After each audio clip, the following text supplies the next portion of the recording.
Cek senilai 3 miliar rupiah yang digunakan sebagai mahar Mbah Tarman untuk Sheila Arika disebut hilang setelah akad nikah. Meski hilang, keluarga Sheila disebut tak akan melaporkan Mbah Tarman ke kepolisian. Hal ini diungkapkan oleh Badrul Amali, kuasa hukum Tarman pada Jumat, 7 November 2025. Badrul mengungkap alasan mengapa keluarga Sheila tak melaporkan kliennya meski mahar cek dengan nilai fantastis tersebut hilang. Alasannya, Mbah Tarman sudah berjanji akan bertanggung jawab penuh atas nilai mahar 3 miliar rupiah itu.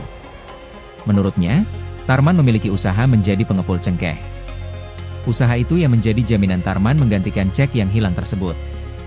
Mbah Tarman itu punya usaha, istilahnya pengepul atau berkegiatan di cengkeh. Keluarga Sheila Arika dijanjikan uang senilai 3 miliar rupiah itu nanti, tambahnya.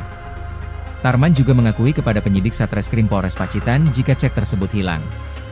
Pengakuan itu disampaikan Tarman saat memenuhi panggilan dari penyidik Satreskrim Polres Pacitan. Dari pengakuan Tarman, cek tersebut hilang sesaat setelah akad nikah. Saat itu, cek diletakkan di kamar, namun lupa di mana meletakkannya. Tarman sendiri saat ini dikatakan Badrul masih berupaya mencari keberadaan cek tersebut. Bahasa Jawanya ketelisut mbak, ungkap Badrul Amali, kuasa hukum Tarman ketika dikonfirmasi Tribun Jatim Network, Jumat, 7 November 2025.